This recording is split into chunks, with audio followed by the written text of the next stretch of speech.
Assalamualaikum warahmatullahi wabarakatuh.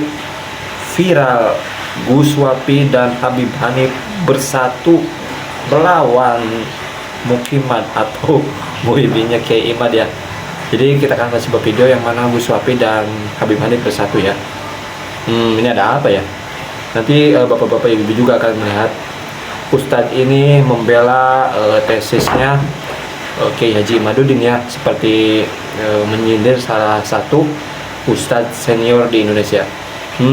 Kira-kira gimana ya? Mohon komentar yang bijak. Oke, sebelumnya mohon di like dan subscribe agar videonya makin semangat lagi.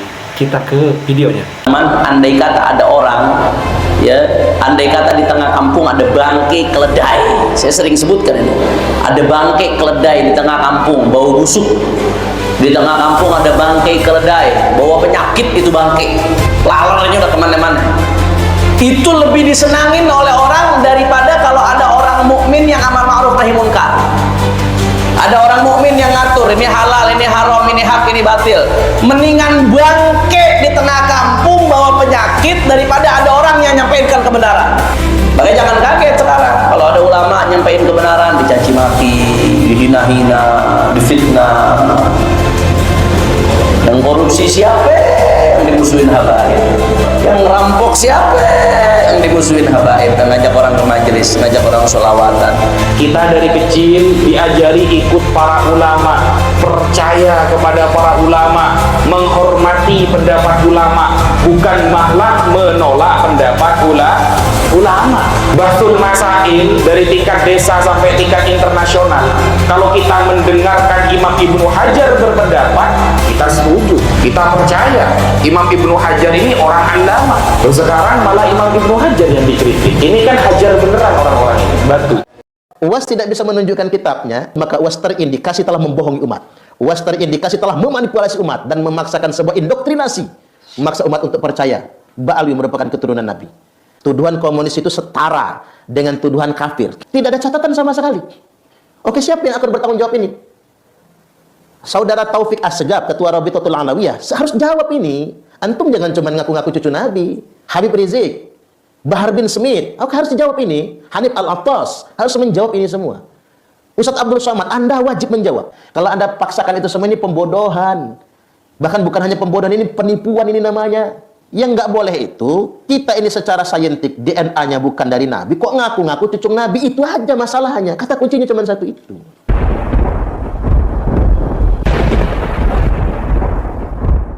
Jadi kalau ada orang yang mengecam Al-Habaib Ba'alawi, maka sesungguhnya dia sudah meruntuhkan Ratib Al-Abbas, Ratib Al-Haddad. Kerjaan siapa ini? Kerjaan komunis. Karena yang benci kepada zuriat Nabi SAW hanya orang yang tidak bertuhan. UAS mengatakan orang yang menolak nasab Ba'alwi adalah komunis. Karena orang yang membenci zuriat Nabi adalah komunis. Kita balikan ke UAS. Apa benar Ba'alwi itu zuriat Nabi? Ini yang mesti dipertegas. Wong kenyataannya Ba'alwi itu bukan zuriat Nabi. Jadi kita hari ini bukan dalam rangka menolak zuriat Nabi, tapi kita semua menegaskan Ba'alwi itu terbukti bukan zuriat Nabi. Maka jangan ngaku-ngaku sebagai keturunan Nabi. Lalu UAS mengatakan orang yang menolak Ba'alwi sebagai cucu Nabi justru dengan tuduhan komunis. Apa yang dilakukan UAS ini merupakan pembodohan terhadap umat. Ini pembodohan sebetulnya. Umat itu diberikan ilmu, bukan diindoktrinasi, apalagi diancam. Justru sebetulnya ketika Anda kekeh menyatakan Ba'alwi sebagai keturunan Nabi, padahal bukan, itu masalah mendasarnya. Disitulah dosa besarnya. Komunis itu kan menghalalkan segala cara asal tujuan tercapai. Ini kok mirip cara-caranya sedemikian rupa. Kita lanjut ya. Ya Tarim, Ya Tarim, Ya Tarim, Ya Tarim, Syailillah, Syailillah, Syailillah, Syailillah. Nah, khususnya ini nih. Apa yang dinyanyikan UAS ini bukan sholawat, saudara. Apa yang dinyanyikan UAS ini sebuah lagu memuji-muji sebuah daerah, yakni di Tarim Hadramaut. Coba Anda lihat di peta Indonesia, ada nggak kampung atau desa atau wilayah di Indonesia ini yang bernama Tarim? Jadi sebetulnya kita hari sedang dicekoki melalui sebuah lagu yang diklaim sebagai sebuah sholawat. Tanpa sadar kita sudah memuji-muji bangsa orang lain, lalu merendahkan bangsa kita sendiri. Maka saya ingin himbau kepada santri-santri, tim-tim hadrah, jangan lagi melantunkan ya Tarim, ya Tarim. Mending Anda nyanyi lagu Indonesia Tanah Air Beta. Di sana tempat lahir beta, dibuai dibesarkan bunda. Jadi lebih baik kita nyanyi lagu Indonesia Tanah Air Beta, Indonesia Raya, dan lain sebagainya, daripada lagu orang kemudian kita bangga-banggakan di dalam negeri. Muhammad An-Naqib punya anak laki-laki namanya Isa Ar-Rumi. Isa Ar-Rumi punya anak laki-laki namanya Ahmad bin Isa Al-Muhajir. Kenapa disebut Al-Muhajir? Karena dia pindah dari Irak ke Tarim. Lalu kemudian pindahlah Ahmad bin Isa Al-Muhajir ke Tarim. Lalu dia punya anak laki-laki namanya Ubaidullah. Nah, kemudian gaya-gayaan saudara Uwas ini, Ustadz Abdul Somad, menyebutkan silsilah Ba'alwi. Itu sebetulnya kuncinya sebetulnya. Nah, Uwas hari ini bertanggung jawab. Karena Uwas sudah mengisbat Ba'alwi sebagai keturunan Nabi. Kemudian sudah menyebutkan Imam Ahmad bin Isa Ar-Rumi. Sekarang kita ingin pertegas. Ketika Uwas mengatakan Imam Ahmad Al-Muhajir, dia menyatakan Imam Ahmad hijrah ke Yaman. Sekarang Uwas harus tunjukkan data, karena itu yang dipertanyakan oleh Kiai Imad. Hadirkan kitab sezaman atau dalam durasi 5 abad yang menyebutkan Imam Ahmad hijrah ke Yaman. Karena data itu nggak ada. Hanya diaku-aku pada abad ke-9 kemudian. Ada 5 abad lamanya kita dihadapkan dengan ruang hampa, ruang kosong, tidak ada satupun yang menyebutkan Imam Ahmad itu hijrah ke Yaman. Beliau di Basrah.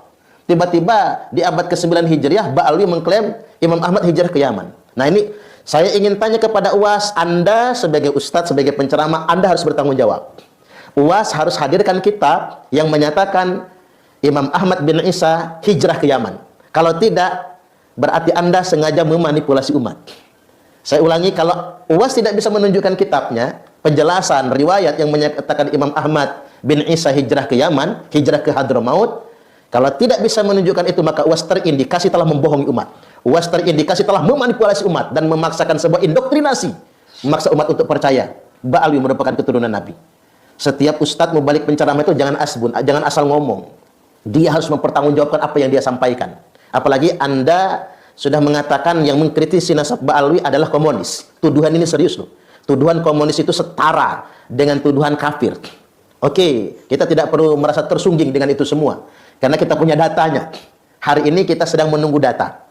Mungkin saudara Uwas bisa menunjukkan datanya yang menyatakan Ubaidillah adalah sosok yang benar-benar ada. Termasuk seperti Romo Kiai Haji Miftahul Akhyar yang mengatakan Ubaidillah bin Ahmad itu adalah seorang mujtahid, al-alim, al-allamah, seorang ulama besar. Oke, kalau memang dia ulama besar, beliau wafat tahun 383 Hijriah. Mana catatannya? Mana buku nasabnya?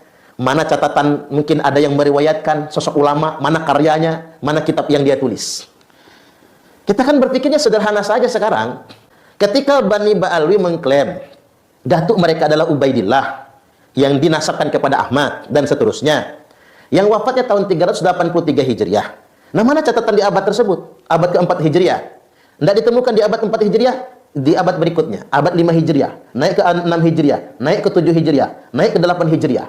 Sudah 5 abad lebih ini, tidak ada catatan sama sekali. Oke, siapa yang akan bertanggung jawab ini?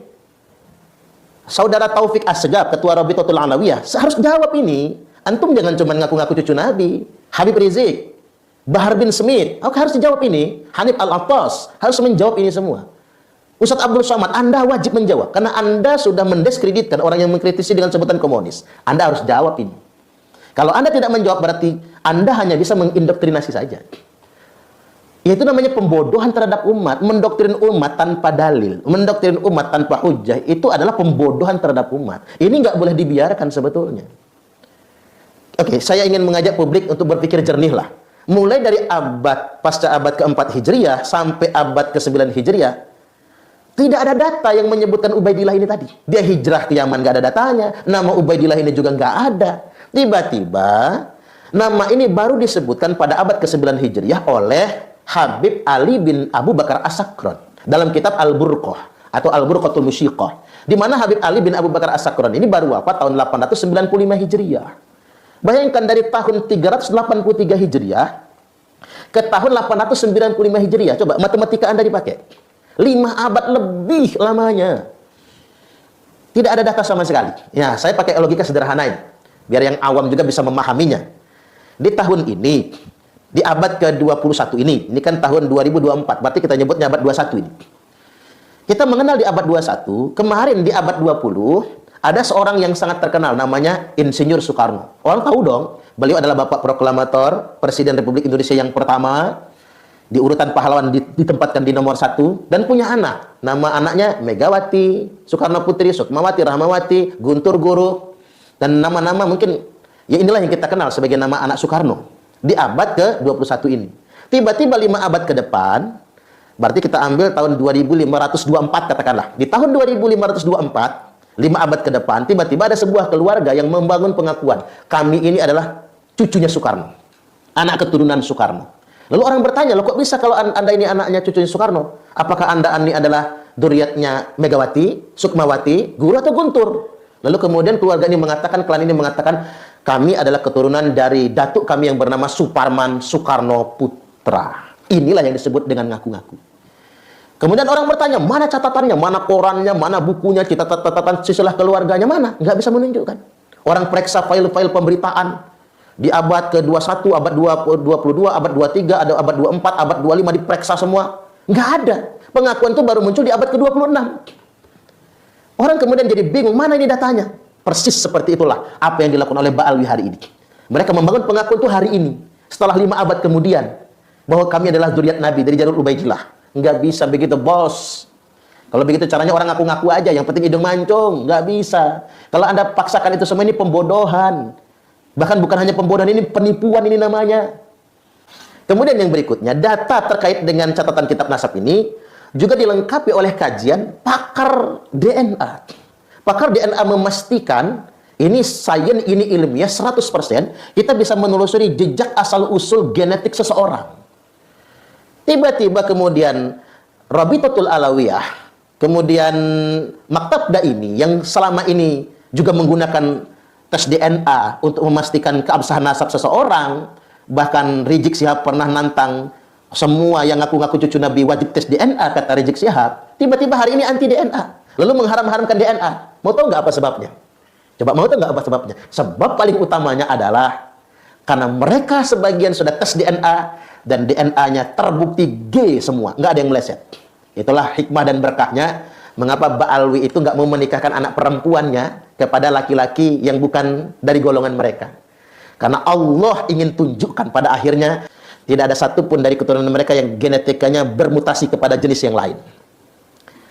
Bagi mereka, larangan menikahkan Habibah dengan selain dari klan mereka itu merupakan sebuah keharaman dan tidak kafa'ah. Bagian dari upaya mereka menjaga nasab. Ternyata justru itulah cara Allah untuk membuktikan kalau mereka semua sebroyok, semua haplogrupnya G, nggak ada yang bermutasi kemana-mana. Jadi Allah betul-betul ingin membongkar semua.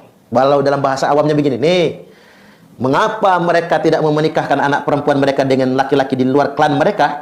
Karena Allah ingin tunjukkan, nih, ternyata memang mereka bukan zuriat Nabi Sallallahu Alaihi Wasallam. Kan ada hikmahnya.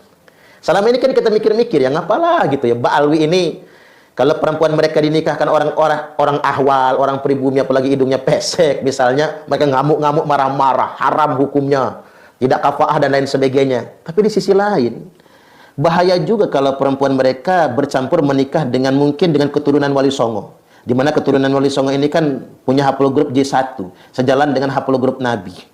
Nanti ketika ada keturunan dari mereka ternyata J1, karena gara-gara ngambil garis keturunan Wali Songo, maka mereka bisa membangun klaim, nih, enggak semua Ba'alwi itu G, ada juga yang J1.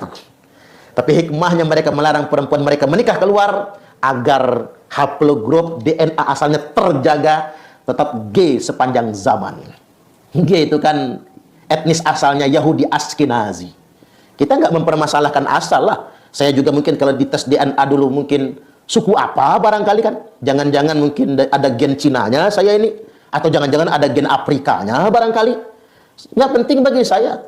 Tidak perlu membuli leluhur kita semua. Yang penting adalah ketika kita ditakdirkan hidup hari ini, itu kita syukuri. Hidup hari ini bil imani wal Islam, dengan iman dan Islam. Ini kan mesti kita syukuri. Oke teman-teman, bapak-bapak, ibu-ibu, itu dia tadi video dari Habib Hanif dan Gus Wapi ya, yang mana bersatu untuk ya membasmi ya yang katanya begal nasab ya, seperti itu ya. Dan gini ya, terserah mau percaya yang mana aja ya, yang penting ya sesuai hati nurani aja ya gitu bapak-bapak, ibu-ibu. Dan tadi ada Ustadz Suparman ya yang dengan tegasnya menyatakan seperti itu ya, yang beliau menginginkan kitab bukti bahwa Nabi Habib. Oke bapak-bapak, ibu-ibu, itu dia tadi pendapat dari Ustadz Suparman dan Habib Hanif dan Gus Wapi ya, yang mana beliau mempunyai ya argumennya masing-masing ya. Nah, jadi silakan bapak-bapak, ibu-ibu menilai sendiri ya. Oke, terima kasih. Assalamualaikum warahmatullahi wabarakatuh.